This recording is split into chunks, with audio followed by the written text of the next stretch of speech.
चल video pause कर একটা ছবি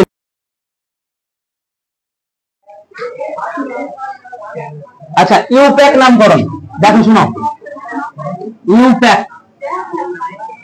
জৈব রাসায়নের সবচেয়ে ইম্পর্টেন্ট জিনিস হচ্ছে ইউপ্যাক নামকরণ পরীক্ষা আসবে 1 বা 2 নম্বরের আমাদের জানতে হবে অনেক কিছু ঠিক আছে কি কি জানতে হবে দেখি আমরা ইউপ্যাক নামকরণ করতে আচ্ছা ইউপ্যাকের পুরো নামটা আমরা জেনে আগে পুরো নামটা কি ছিল ইন্টারন্যাশনাল আমাদের 2015 তে হ্যাঁ international union of pure and applied chemistry বানান বলতে পারে ঠিক কেমিস্ট্রি আচ্ছা শুনো আমাদের পরীক্ষাতে এটা 2015 সালে এসেছিল যে ইউপ্যাকের নামকরণ কি ভালো জিনিস আচ্ছা এই ইউপ্যাক নামকরণ করতে গেলে আমরা বেশ কয়েকটা জিনিস আমরা ধাপে ধাপে জানবো তার মধ্যে আমি একটু ভাগ করে দিচ্ছি কি জানবো প্রথমে কার্বনের পরিমাণ জানবো কার্বনের পরিমাণ মানে কি মনে করো কার্বনের পরিমাণ মানে কি পরিমাণ পরিমাণ মানে হচ্ছে আচ্ছা এটা একটু টপিক করে দিই তোমাদের হ্যাঁ পরিমাণ মানে আচ্ছা C1 মানে কি নাম মিথ C2 মানে কি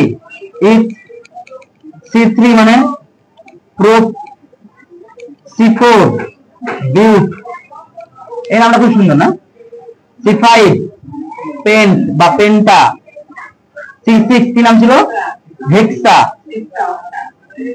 তারপর আছে C7 সেপ্টা আর লাস্ট হচ্ছে C8 রক্টা এই অবধি থাক C9 আছে থাক আমাদের 4 অবধি লাগবে আমাদের ঠিক আছে তাহলে সি এটা পরিমাণ তাহলে ইউপ্যাকের নামকরণ করতে গেলে বা ইউপ্যাকের অঙ্ক করতে গেলে আমাদের নামকরণ করতে গেলে আমাদের প্রথম যেটা জানতে হবে পরিমাণ কার পরিমাণ কার্বনের পরিমাণ হ্যাঁ প্রোপ বানান ভুলে গেছে না ঠিক আছে কোয়াটা হয়নি ঠিক আছে প্রেপ আছে লিখুন আচ্ছা C1 মানে মেথ C2 মানে ইথ C3 মানে প্রোপ C4 মানে বিউট এই চারটা আমাদের মোটামুটি লাগবে তাহলে প্রথমে আমরা পরিমাণ জেনে গেলাম ওকে 2 নম্বরে আমরা যেটা জানবো যে কোন মানে যৌগতে বন্ধন আছে কিনা কত বন্ধন আচ্ছা তাহলে আমাদের এইটুকু খেয়াল রাখতে হবে 1 নম্বরে পরিমাণ জানতে হবে 2 নম্বরে বন্ধন বন্ধন মানে কি যদি এক বন্ধন থাকে তাহলে তার নাম কি হবে N যদি দ্বিবন্ধন থাকে তার নাম কি হবে N যদি ত্রিবন্ধন থাকে তার নাম কি হবে I ভেরি গুড তাহলে এই তিনটা আমাদের অবশ্যই অবশ্যই একটু খেয়াল রাখতে হবে ওকে বুঝলাম তারপরে যেটা মনে রাখতে হবে কার্যকরীমূলক আমরা কিন্তু এখনো কার্যকরীমূলক পড়িনি তাই না না এখানে পড়িনি ভিডিওতে পড়িনি দেখো কার্যকরীমূলক কাকে বলে একটু আলোচনা করে দিই বিষয় তাহলে বলছি যে সমস্ত গ্রুপগুলো বা যে সমস্ত মূলকগুলো আমরা ক্লাস 7 এ কিন্তু মূলক পড়েছিলাম বলে গেছি যে সমস্ত মূলকগুলো কোন একটা জৈব যৌগের উপস্থিত থেকে তার প্রকৃতিকে নির্ধারণ করবে তার নামটা পুরো চেঞ্জ করে দেবে তার গঠন চেঞ্জ করে দেবে এইটাকে বলা হয় এইসব মূলকগুলোকে বলা হয় কার্যকরীমূলক মনে করো আমাদের বেশ কিছু কার্যকরীমূলক ছিল যার মধ্যে প্রথম ছিল OH এর নাম বলেছিলাম যে ব্র্যাকেটে 1 লিখতে হবে আর আসলে এটা কি অ্যালকোহল তাহলে OH মানে কি অ্যালকোহল কোন যৌগে যদি OH থাকে তাহলে আমরা সেটাকে আমরা নিঃসন্দেহে অ্যালকোহল বলতে পারি ওকে তারপরে কি ছিল CHO এটাকে বলা হয় অ্যালডিহাইড এটাকে কি বলা হয় অ্যালডিহাইড যৌগ বা অ্যালডিহাইড গ্রুপ তাহলে আমরা যে কোনো ইউপ্যাক নামকরণে সময় যদি CHO থাকে তাহলে শেষ বেলায় আমরা অ্যালডিহাইড যুক্ত করতে পারবো আচ্ছা তারপরে কি ছিল COOH এটাকে বলা হয় কার্বক্সিলিক গ্রুপ বা শুধুমাত্র আমরা বলতে পারি অ্যাসিড গ্রুপ অ্যাসিড তাহলে COOH যদি থাকে তাহলে আমরা জানতে হবে যে এটার নাম কি অ্যাসিড নিশ্চয়ই এটা অ্যাসিড ওকে তারপর আরেকটা কি ছিল CO বোধহয় এটার নাম কিটোন নাকি CO ছিল এটার নাম কি ছিল কিটোন দেখো তো একটু বলেছি কিনা আমার কিটোন CO মানে কিটোন আর শুধু O শুধু যখন O তখন কি নাম ছিল ইথার কি নাম ছিল ইথার শুধু O যখন ছিল ইথার আরেকটা ছিল NH2 অ্যামিন তোমাদের নাই বোধহয় বলে অ্যামিন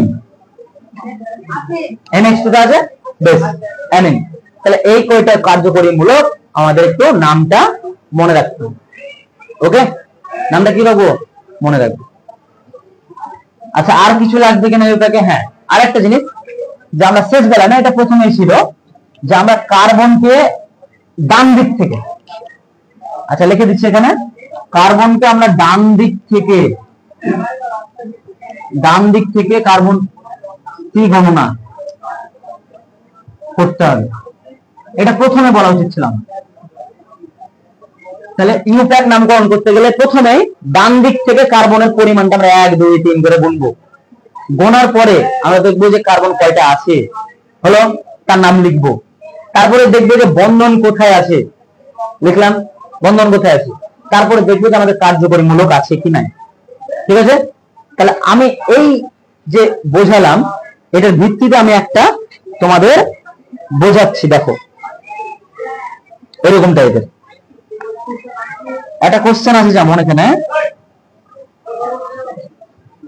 আচ্ছা CH3 CH2 তারপরে CH2OH এটা বলা আছে।